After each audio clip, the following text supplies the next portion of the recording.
And we are back. Hey, oh, that was a short-lived applause. But we love to troll those who troll us about our applause, because you know what? If you applause yourself, then ain't nobody else going to applaud you. Welcome back to the Real Housewives of New York, season 14, episode 5. I am Russell Ray, along here with my co-host with the most, Randomly Ronnie Jr., who is in New York at this moment. Randomly Ronnie, how we doing? That is where I am. I sometimes don't know my first, middle, or last name. I'm sometimes running around the city and I'm sweaty and disheveled. But listen, you're gonna have to get used to it.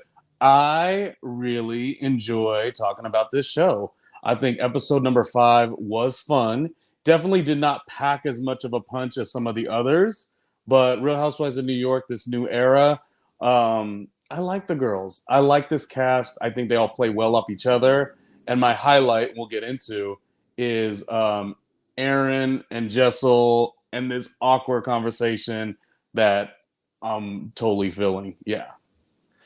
You know, when you were talking about running around, I wanted to call you Runningly Ronnie Jr. because you're always on the run.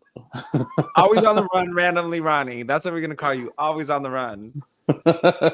No, you're right. Aaron and Jess's conversation was so awkward. And then they brought it back to the party later on with Jessel's event, which we'll talk about in a minute. But first, I want to get started off with Brynn and her childhood. This was a really deep moment for Brynn, which, you know, Brynn is very love and light and she just good time. And she really kind of takes the moment to just have fun, no matter what it is, no matter how bad the situation is. We saw it in the very first episode with her and Aaron. They had a small disagreement, or the second episode, they had a spat, and it was awkward for a minute. They went into Jenna Lyon's closet. They came back with their own outfits on, and it was a moment, and it was gone, you know. But Brynn was like, if I was a shady friend, I would throw you under the bus right now and told her that you broke her chair. So listening to her childhood really surprised.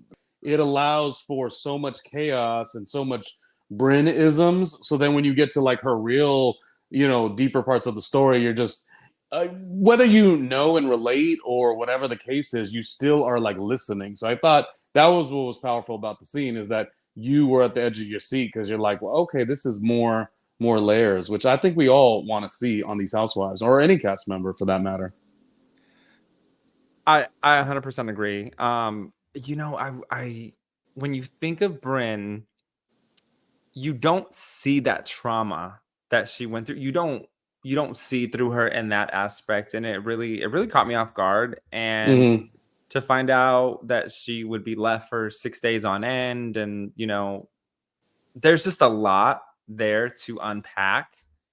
But I will say though that someone who can bridge a gap or bridge the differences between, you know, a failure and a parent and actually where they're at in life now, I think is a really strong person, having progressed forward. And to see Brynn actually had given her dad forgiveness from, you know, having her at such a young age and abandoning her and getting into trouble and going to jail, as well as, you know, the mom getting into trouble. They actually formulated a relationship before he passed, and I think that's a beautiful thing. I think it's very nice when you can look at someone's grave who hurt you and not think, wow, I despise you with every aspect of my body, but more or less, you know what, I understand that you were going through a hard time, you know, having me at such a young age, and you made the wrong decisions. However, I turned out to be a great individual thanks to my grandma. And that was a blessing in my end, because now I was able to live this life that I'm living now, opposed to if you had raised me, life could have turned out a lot differently for me. So, and I think she recognizes that. Now, I guess the question becomes, let's say nobody intends to have a life that goes a certain direction, you know, nobody intends to have a daughter and, you know, not have to be present and all these things, and her other siblings too.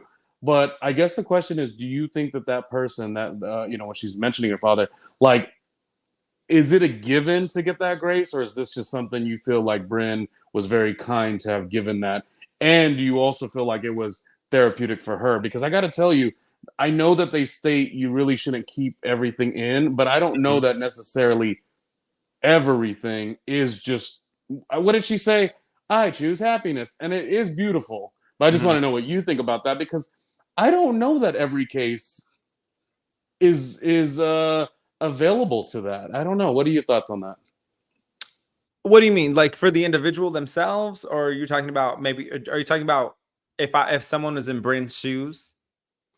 Yeah, I mean, I'm just saying, like, it's a noble, fun thing, and I'm really proud and happy for her that she has Mhm. that. But like, was the father like? Is that something he would have expected? And if you make those errors, also, would you expect that grace to be given to you? I don't know. It almost seems I like easier don't. said than done. Is all I'm saying. I don't think so. I think when it comes to situations like this, the individual who's been hurt has to understand that forgiveness isn't for the other person. Forgiveness is for yourself to let go and to move on and move forward. And I think Bryn forgave her parents for doing what they did and treating her the way that they did and her siblings the way that they did in order to heal herself. There is still parts of her who are hurt that are hurt, and those aren't going to go away because what she went through was a traumatizing aspect in her life. However, her giving her giving that grace and giving that forgiveness towards her parents was for herself, and it wasn't 100% for her father. Now, what was going on in his mind after this relationship began to rebuild itself, I don't know. But again, as we see with her, she's in a good place. Hmm. She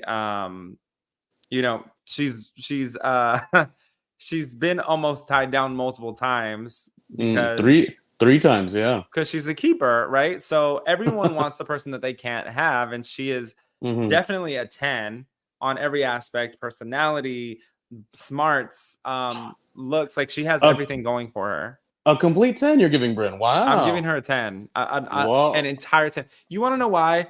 Because I know people who have been through traumatizing events as children and who mhm, have become adults and really do have that grace within them. And I see that with her. I mhm, see that not much is going to phase her. I could see her having a big blow up on this show, but I don't see it actually affecting her to the core like it might affect some of these other ladies or women that are, in the housewife universe. I think she is far beyond that, mhm. and she is the story of picking yourself up from your bootstraps and really just pushing forward despite the cards that you've been dealt, and just moving on and moving forward in life, and she really is Ru- that individual. No, and I love all of those parts of it. And I think getting away from the Bryn part of it, because obviously Mhm. we were privileged to see her story and learn and know more about her. And I do like that. What I'm basically getting at is that the correct answer? Because I don't know that it is. And obviously, I've not dealt with some of the things she's dealt with, but anything that Mhm. we've all dealt with that is traumatic, I'm asking so sincerely. It's not to be like she's wrong, but I'm actually asking, is it okay and better to say, I'm gonna give you grace, I'm gonna like release this, I'm gonna forgive you so I could have healing. What I'm saying is, I don't necessarily think you need to be healed by giving that to them. I Oh, don't. I understand what you're saying now. Yeah, that's. I'm And you're sorry. right. I'm I don't sorry. think I'm so. I sorry. don't think It so was too. either. Yeah. I don't think everyone needs to go through that because there are more. I'm not going to compare other people's tragedies to another. However, there are those circumstances where it's no. I don't want to forgive you. I don't need to forgive you. I can still prosper in life. And Mm, that's where it's at. I think in this specific situation, I think it was important just for her as an individual. I've been through my own issues, right? Where I've had to mm-hmm. forgive the other person. And we all know that I am as petty as can be. My best friend calls me Petty LaBelle because I just do too much with it. But you do these things and you move on, you move forward, and you forget about it. But then when Yeah. like personally, when I ran into that person later on in life, I said, "How's it going?" With with Right. Oh. with genuine interest, and they were a little shook and confused. There was a lot of hurt there, and then they didn't know how to take it. So then it just like blew up out of proportion. And long story short, whatever, I had to block them again. But Yeah. Oh. The real story. Yeah. Yeah. you know, if you get the double block, that's on you, boo. Okay, because Mm. I tried to move on and move forward. Well, all right. So, I mean, for the most part, it was a good scene, and I'm glad that we saw more of her. I Mhm. actually do have to do a little bit of a tease at this moment. I did Do a it. huge episode last. This would be recapping episode 4, where we did talk about Bryn quite a bit. So, just if you are jumping in here, and this was an episode that I did solo. Russell was jet setting the world. So I remember like digging a lot into it already. So now it's kind of like, all right, let's think of different perspectives. Because while I want to be all all things for her, I'm also like wondering is what where does that really work within her own personal growth that she's trying to have? Because now uh, the other question I have, and I know we got to move on, is maybe it's not as much of just having grace and forgiveness, which is wonderful for sure. We said that, but was it also because she wanted to show up for her father in that way to show him like, look, this is what it looks like. Like I pushed through it all. So maybe it was a little bit on that end as well, not just the grace for him, but more the like you kind of stated a second ago. You're like, oh, and I chatted with this person and I was like letting them know, where I'm at and I'm up and this and this and this. So maybe a little bit of it is you want to show the people that cause traumatic situations in your heart that I've done okay despite. Maybe I don't know. It's very interesting. Yeah. Look, 100%. Like I said, I'm petty, so there's never a moment where if I don't have the opportunity, I'm not gonna take it. Because when I was asked how you doing, I said I have a TV show, I have a Hmm. podcast, we're living Hmm. life. I'm Mm. healthy. I'm in the best shape of my life, mentally, physically, emotionally. How are you? Well, I'm not doing Oh. too good. Life hit me hard the past couple of years. Oh, it Oh. did. And Did you're like it? you deserve that. No, I don't know. Do they deserve it? I don't know. Did they earn it? Possibly. Yeah, I you guess know, that's the part of karma that is real. Yeah, for sure. like that. Look, all I can do is the best that I can do, and like be careful. Here's the thing in life. Be careful what you do, because if you don't believe in karma, let me tell you, I have watched it at least 7 times in my Hmm. lifetime. I've watched karma come back Mm. to get the individuals who have done just, I'm trying to use the right words, have done people wrong, and it has come Mm. back to get them full circle. I've watched it. I've Yeah. watched it. So, this has nothing to do with brand. This has to do with forgiving Yeah. people, whatever. You forgive people, Yeah. I forgive people. So I'm like, look, you got your own karma. That's gonna come to you. I worry about myself. Yeah. You know what I like? I like a good dismissal. Just dismiss. You don't even get That to. You can't look in my direction. You can't breathe my air. You don't exist. I like that a little bit. So that's why I just think it's such a cool thing that in this case, as we're talking about, like she was able to like give so much grace. I think that's wonderful. Maybe some learning process that I can have, for myself as well. Yeah. that's a very housewife way of going about things What's that? randomly. Where you say you like a good dismissal. Yeah. That is a very housewife mentality. So if Bravo hasn't contacted you yet, they need to call you and have you as a real house husband. Yeah. Oh, well, You probably can should be look, start dating first, but yes. wait. I thought you recently went on like a couple dates, no? I mean, legs may have been in the air, but that don't mean it's a date, Russell. Come on, please. As the great Danielle Staub said, keep up. No, I'm kidding. I'm kidding. I am, of course, joking. Let me tell you one thing. Why I was like, oh man, last episode I had done it on my own. Like, so I had already talked about Bryn because it was a to be continued. But we didn't get to do the episode together. And Russell and I always do the episodes together. We've done Miami, we've done New Jersey, and now New York because it's a really good cast. This new era. But we didn't get to do last week's episode, so I did it solo, whatever. but that whole week was a New York City week, and yeah, there was a lot of, you know what there was, Russ? There was a lot of cackling. So I got to see Russell maybe 1 or 2 times while you were in New York. So I'm just being silly right now. So You yeah. know, but that's the thing, we're always trouble in New York. So I understand how these people can get in trouble in New York. I can also understand the cackling hags aspect about it because, I mean, when we went to the Dickens in New York City, The where? the Dickens, Oh yes, yes. You know um, what's so funny? I found out that that bar is literally, because I was like surprised it was on 8th Avenue. uh-huh. I was like, oh, and I looked it up, and it was the old Latitude. Latitude was like a very cheesy, straight person's little hangout or whatever. I mean, it was nice or whatever, 3 stories and everything like that. But it's just really crazy because now Latitudes has turned into the Dickens, and what happens in the Dickens is different than what happened in Latitudes, and even the name Latitudes, how corny, right? Yeah. Look, here's the thing that people don't realize, and if you haven't realized it yet, the gays are taking over, and we are here to stay. Oh. So we will take over every establishment and make it better. You want to know why? Because we put a little va-va-voom into things. Today, I wanted to give you loud, which is why I wore this chain T-shirt, right? I wanted to give you loud va-va-voom. I wanted to give you the Dickens, which is why I wore this. Wait, Russell, you must have been watching my last episode, the one that you were not on there with me, but I said Bryn was giving va va voom. That's like her. That is what I see when I see her. All va va voom, very big. So I mean, now look at you. It's spilling off, which is very cool.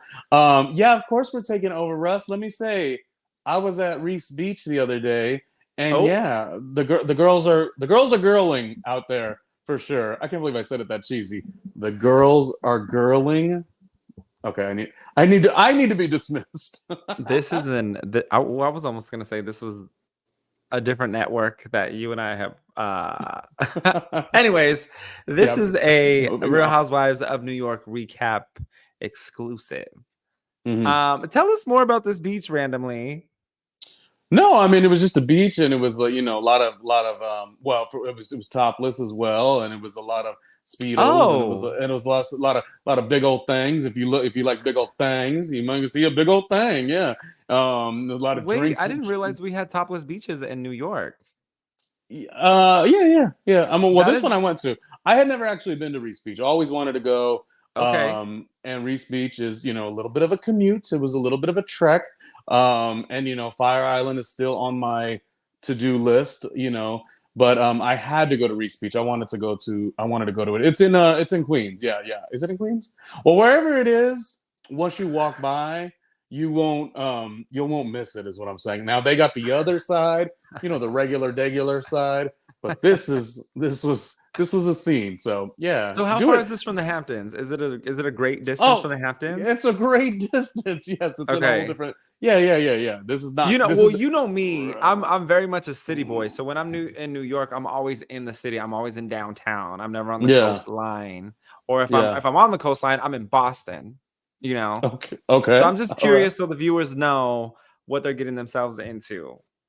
But if you Well, haven't stopped by Reese Beach, check off Reese Beach, check off Fire Island, and check off the Hamptons, and go ahead and find you someone that can pay your bills because this inflation is through the roof and nobody's getting a raise. Let me. oh my goodness. Oh my. And as we're Yeah. cackling right into the cackling hands, how do we feel about Jessel's comment about the group being cackling hens in the Hamptons? She said it was a Uh, compliment, by the way, which I didn't really buy, but I want to hear your take on it. I love everything Jessel's doing. Jessel is a queen of mine already. She is so instrumental in this show because she adds this uniqueness, this awkwardness.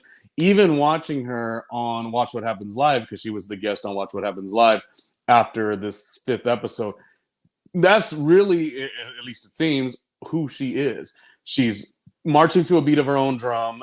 She's unique. She's different. She doesn't necessarily have that common, like, everyone kind of speaks the same energy. She does not. So there is a space where two things. There's a space where it could be true, because I think Aaron says it later in the episode, that you can't say mean things and then be like, "Oh, I was just kidding." To which Aaron turns around and says, "Well, I can't say, hey, you're a dumb bitch. That's just what we say in New York." So I do believe you can't just say this, and this, and not expect a reaction. But Yeah. on the other end, I don't think she's intending to be mean whatsoever. I think she just sees things so differently. She's defensive in the right kind of way. She Okay. may not be somebody you want to hang out with, but she's definitely somebody we want to see on our reality TV screens. I can't get enough of Jessel. Yeah. That's a good point. That's a good point. But you're not gonna like this. As long as you don't come for Larsa or Melissa Gorga, I think we're good.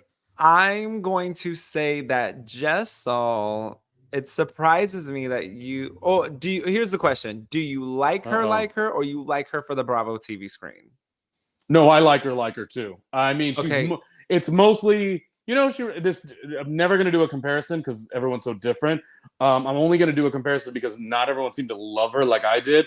On Real Housewives of Dubai, there's a girl named Sarah.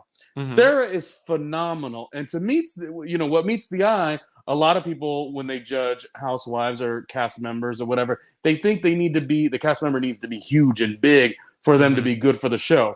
Mm-hmm. And that is not exactly the case. You need these silent, low energy people who come in and just throw things out and then everyone has to react. And Sarah on Dubai did that. And I think Jessel, again, not a comparison because Sarah, I love. Jessel, I'm still kind of like, oh, she's a little bit odd.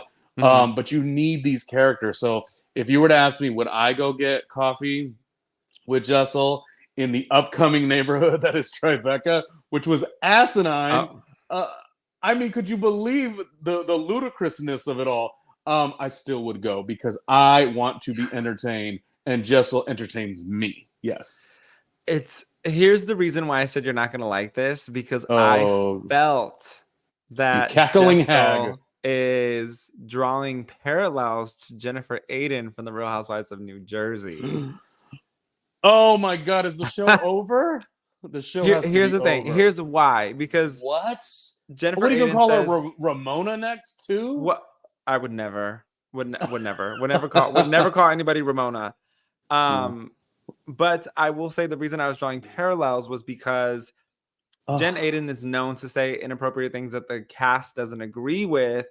And so I'm thinking now, is it that Jen is misunderstood, that she's not really as bad as she seems? Because if they're both doing the same thing and the cast is reacting the same way, how is it not different? That's probably the better question. Okay, I know we're gonna do a short show, so we're not gonna take too much time on this. And I value the fact that you took it there. You are an amazing host. I did not like doing my show last week without you. I'm so glad you're back. But let me tell you something. What you launched into the universe is good, but not correct.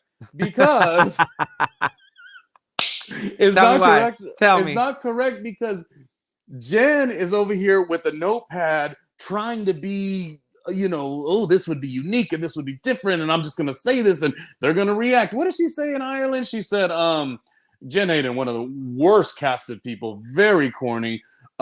She said, what did she call them? She called Margaret, it was some name in the dictionary where it was like a Vouzeville or something. Do you remember what I'm talking about?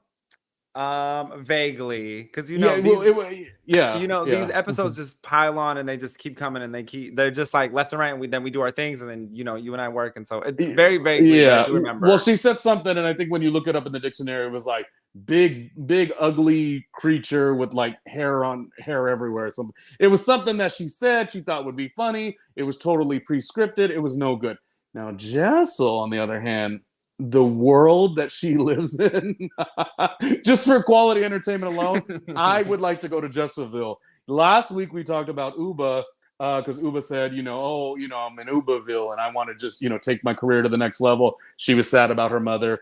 I, of course, mentioned that last episode, but it had made me think, okay, I want to be on the first train ride to Ubaville, and I want to be on the last train ride to Jesselville because she is nuts in the greatest way possible. So that's the only pushback I give to your amazing calculation. Oh my God, I can't believe you said Jen Aiden. I wonder how a conversation would go with both of them in the same room with their prospective cast, or on an ultimate girls trip.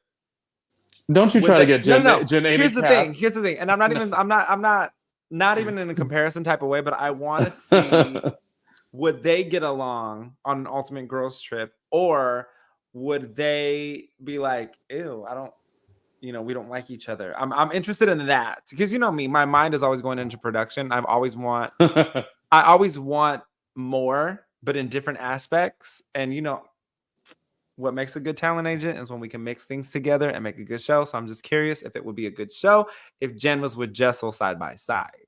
I think Jen would be be on the Real Housewives of New Jersey. I think with Jen would be jealous of Jessel. That's what I think. Jealousy I think can be a good show. Yeah. She'd be very jealous. She'd be like, oh, she stole my look in terms of my personality. Mm-hmm. Yeah, Jen would be very like, that's what I do, in a much more contrived way. And she'd be like, if people were to laugh at Jessel and like enjoy Jessel, because I do think there is a warm part of her, even though she does step in it a lot. I think Jen would be mad about that. Jen would be the same way how Bryn keeps saying, well, gosh, if it was me, you guys would all get mad, but because it's Jenna Lyons, it's okay. Jen Aiden would probably, I mean, we're just making theories. Jen Aiden would probably do that. Yeah, I think. Oh, who would be good with Bryn? You really are into your ultimate casting. You know who would be good with Bryn? You already know. Okay, can you give me hints? How well do you know me? Just look into my eyes. Okay, I think you're gonna go with Miami, yes? Yes. Oh, Lisa. Yes. And touching on Real Housewives of New Jersey. Not Melissa. Yes. Oh, okay. When I say ultimate girls trip, I mean the ultimate girls trip in a good way. I don't want the drama. I want party animal, Jersey Shore. Sure. Where's the beach? Snooki getting arrested. This is what I'm talking about. That would be a good show.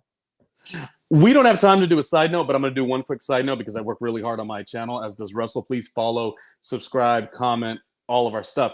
I will take a quick detour because you mentioned Snooki and Jersey Shore. I did an entire episode devoted to how amazing Sammy Sweetheart is now that she's back to the Jersey Shore. So please go look at that because, I mean, she is on another level and she's always been on another level. Anyways, I say all that in the episode. What I like about what you said is, yes, I don't think it always needs to be so, in the space of chaos and anger and all these things. Like I've often been told, Ronnie, all the cast members you like are like the real, I don't know, just the whatevers.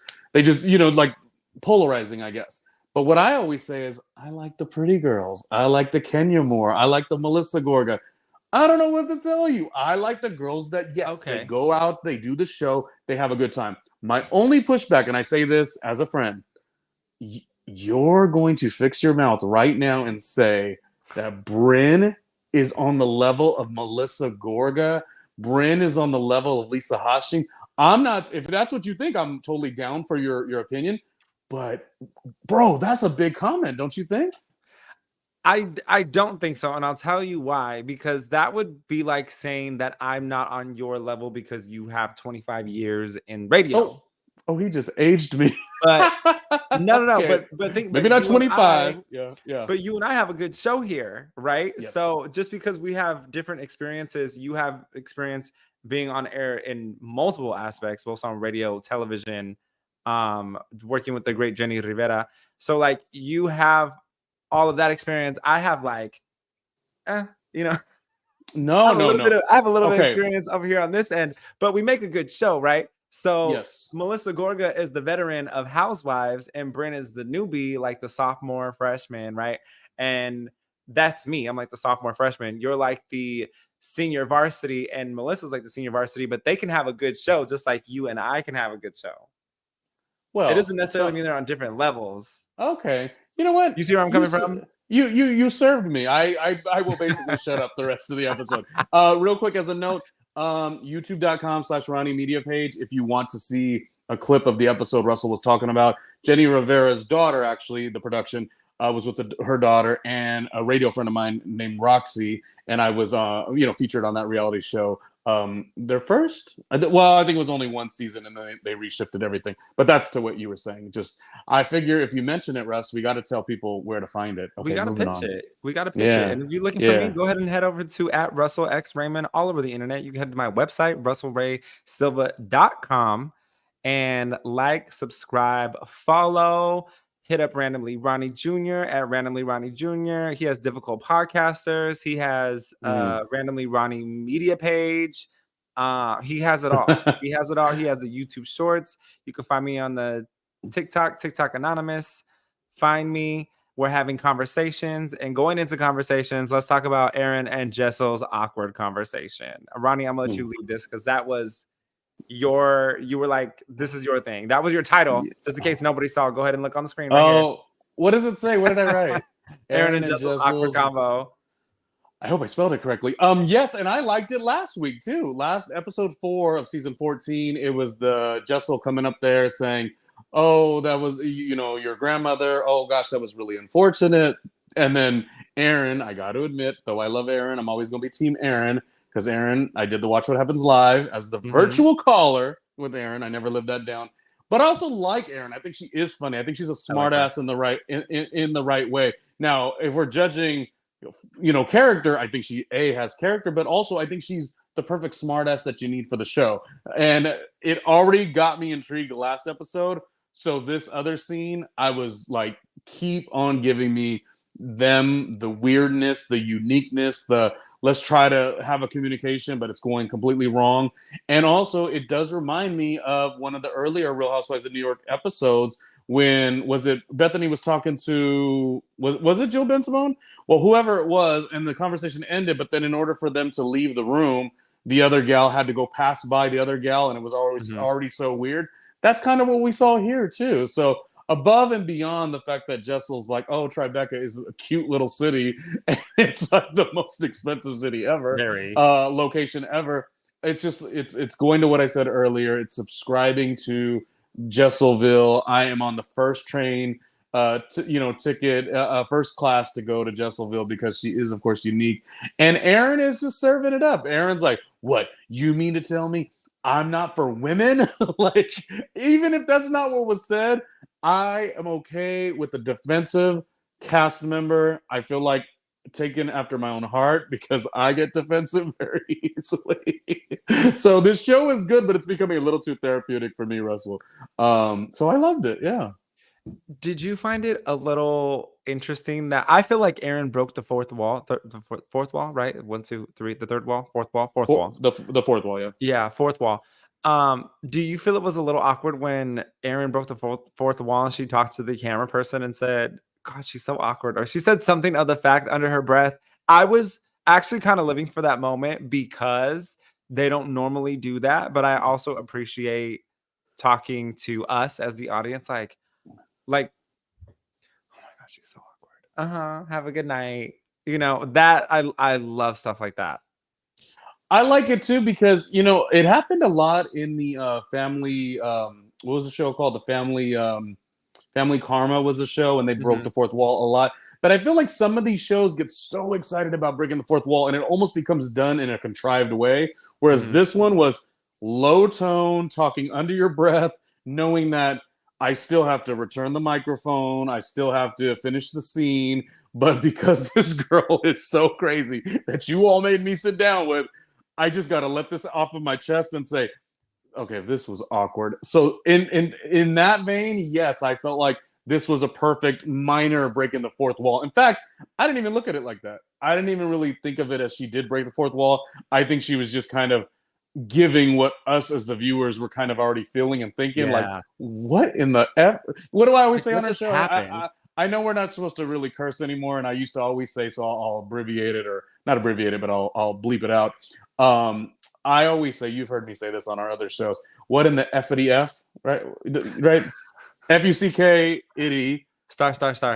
Yeah, I'm trying to do it. It's funnier when you say the word, but I always say that. So what in the F-itty-F? Okay, it don't work that way.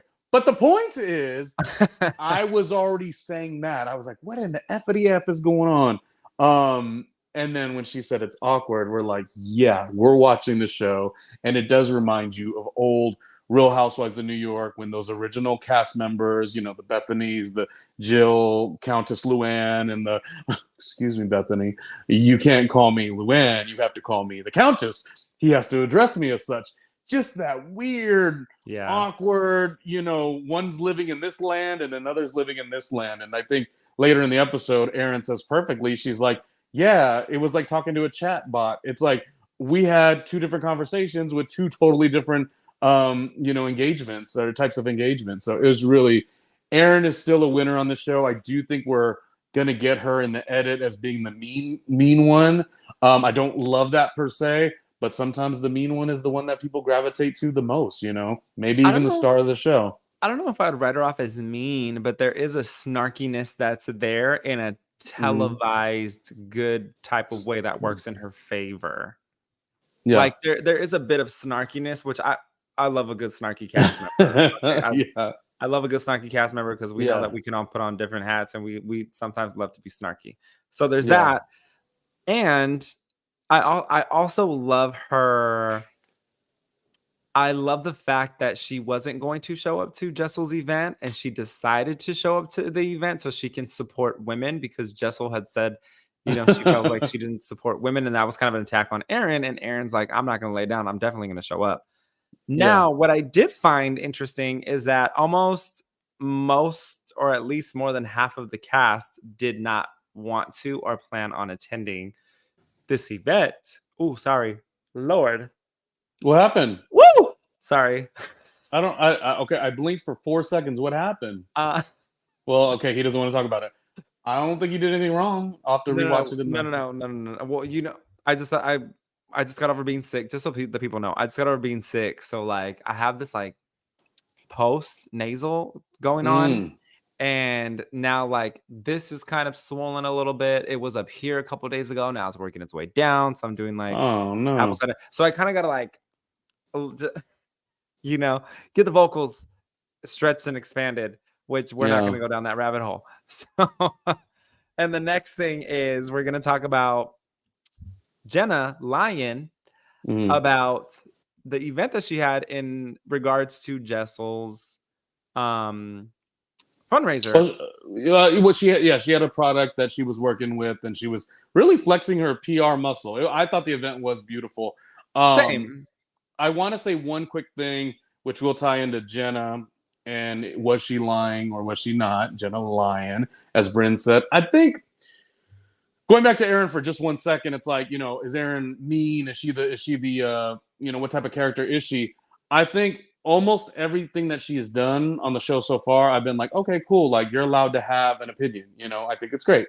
But the only thing that I think maybe wasn't necessarily her business was, so you're working again, meaning that Jessel was back to work. I guess she hadn't really told the girls or whatever.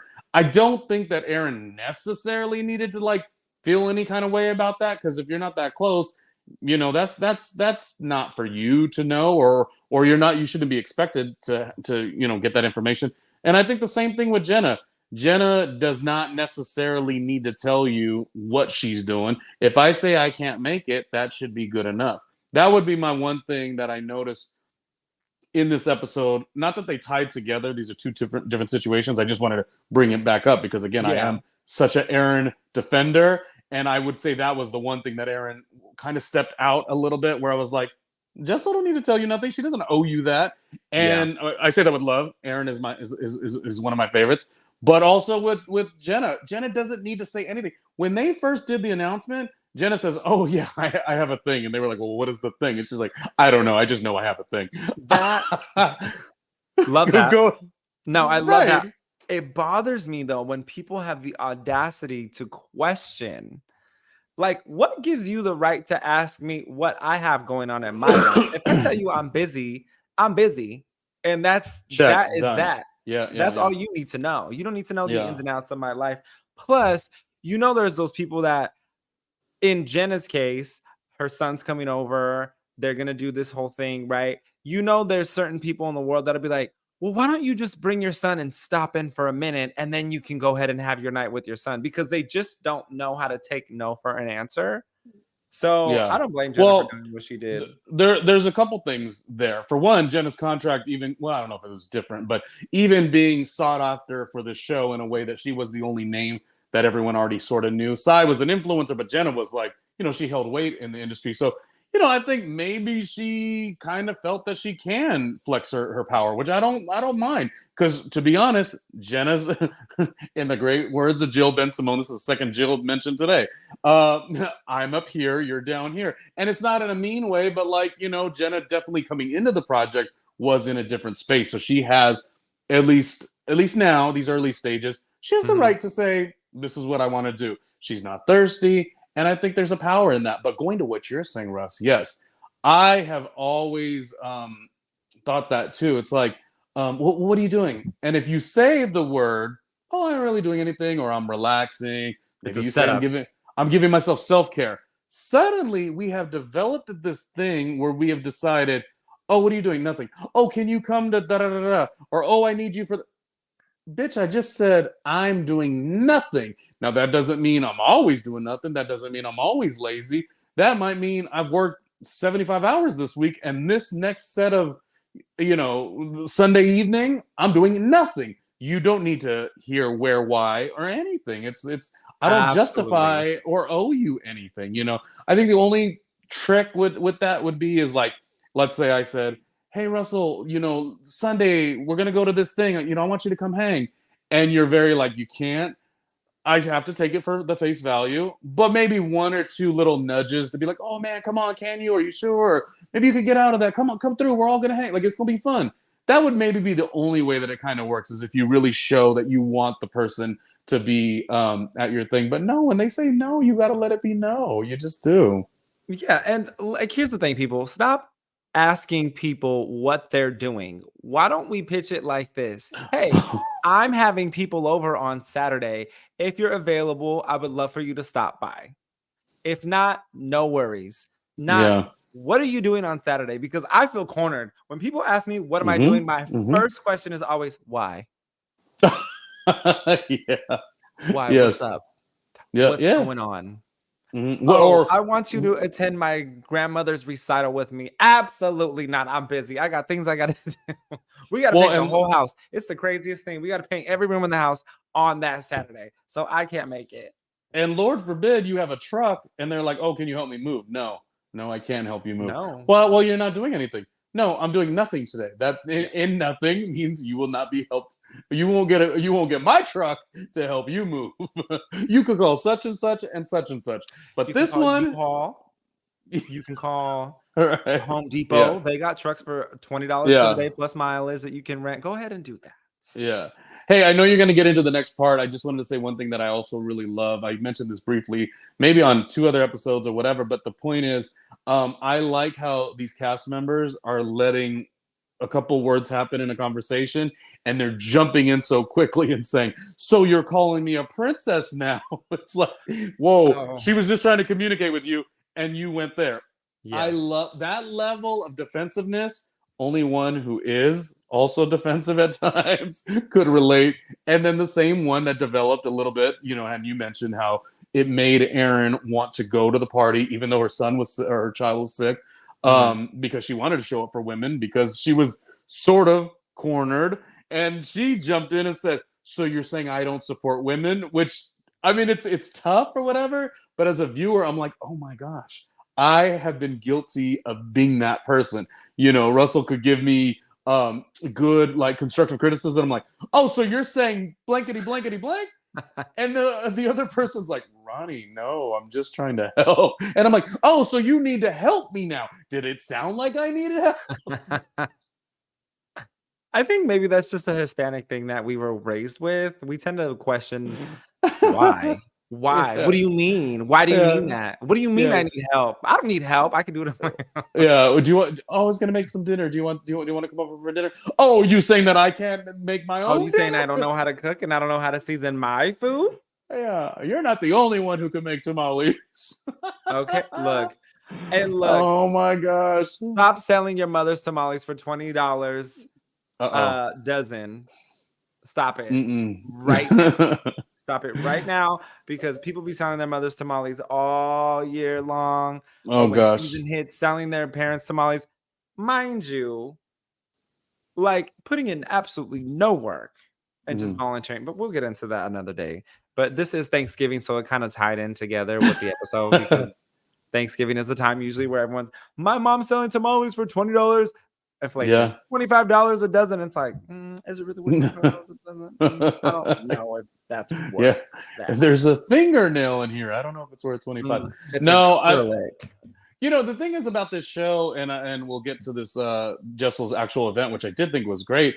It's and I'm not saying it didn't do this before, and I definitely know New York, Real Housewives of New York has had even bigger seasons, better seasons, because this is new. It's a fresh new start.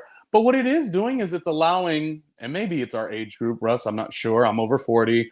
But it is allowing us to kind of watch it and relate in so many ways, even though I live no lifestyle that's, exactly similar to these ladies. But I think the show's doing a really good job in a I think it is very, too. say it again? I think it is too. Yeah, in a very blanket way where everyone could kind of latch into, different things. So I think for that, they've got something good. I will say out of the 5 episodes, this one was maybe the slowest one for me, but we still got amazing Jessel. We still got Yeah. we still got some good lines in there. We still got the Mhm. princess thing, and we still got. I mean, now we have a new title for Jenna because it's Jenna Lion. Are you the? And I you think can you lie to are. me any day, and I will 100% accept it. Matter of fact, when I come into the house and people are like, "Let's go out," I'm like, "Yeah, for sure." Really, I'm thinking like, "Oh, I hope to God they cancel in 10 minutes," Ooh, because you I ready? don't want to get in the shower. I'm already in my little jammy jams, Mhm. and I have hocus pocus on. I'm ready to go to bed, and then they'll be like, "I'm 10 minutes away," and I'm like, "Let Yeah, me go get ready." it always happens like that So for you could sure. Jenna Lion me any day, and I'll be 100% satisfied with it. Okay, Yeah. that's less money I gotta spend. Then I don't have to go buy food after because I'm drunk to sober up, and then I gotta go to sleep late, and then I don't have to miss the gym the next morning. So there's a lot of pluses into staying home. Rain check. Yes. That part. Yeah. With that being said, y'all, thank you for joining us today. It is a very short episode. Ronnie, will you be back in California next week? I am, I think you There's a said pin it in it. once. I am booked and busy. So you just never know if I'll still be in these New York streets or the Southern California streets. No, I'm kidding. I'm not that booked and busy. But yeah, I'll be in Cali because you know why? There are a lot of birthdays coming up. The Leo birthdays. My brother's a Leo, and the Uh-huh. Virgos are coming. So my birthday's coming up. So yeah, I gotta live up a little Cali vibes for sure. Yeah, but I love being in New York. New York is really like the spot. It's been a great 4 months. Been doing a lot of radio, and my feet are always in both coasts, kind of. Same. And if you run into any of the girls while you were out there, please stick your camera in their face and get some content for our channel and be like, hey, it's me, Randomly Ronnie Jr. Randomly run around New York City, Ronnie Jr. Can I get some content from you? Because Okay. Erin already knows who you are. So you might as well just hit her up if you see her on the street and be like, yo, it's me, Ronnie. Remember me? Yeah. And she, of Well, course, chances are she's in the Hamptons and I'm on the L train, so I don't think we're necessarily gonna run into each other. you the never the know. budgets are a little bit different for now, but you just wait. Yeah, you just wait. And the other thing I thought, just as we wrap, I really loved. I think I said it before, Jessel's event, and I even love the fact that Bryn was so tied into the significance of all these really high cachet people within the fashion industry. I mean, even mentioning Grace wasn't there, Grace Cuddington, but like mentioning these big names, I'm like, oh wow, Bryn. Just sometimes I don't expect her to. Well, I don't expect her to be a good chess player. I don't expect her to be so enthralled with like the fashion world. But I thought it was actually very cute, and it did kind of validate the event itself that Jessel put together. And I also like the handbag. I thought it was a nice handbag. Um, Yeah. I didn't mind it. So good on Jessel for being a PR fashion girl and really winning. Yeah. See, you want to laugh at Jessel, but you got to watch out for that one. Maybe she'll grow on me during the next couple episodes. We'll see. We'll see. We'll get the I'm intertwinings and the inner workings, and we'll see how her and I bounce off each other. I'm gonna tell you why you're not really feeling her, Tell because me. she's not really bouncing off her husband at the moment, and I think that's throwing you off. I think you're like, what? You can't just be, parent. Yes, that's number one. Good career. Yes, great apartment. Boom. But you at one point gotta have some time to bounce off your husband. That's what that is. I don't know what to say about that. For once, I'm at a loss for words. Okay, we can wrap up the show. And with that being said, if you're not bouncing off your husband, go ahead and do that now that we're ending the show. And if you don't have a husband, do what you got to do. Okay, just handle your business. We'll see you next time. And we are out today, and we will see you next week.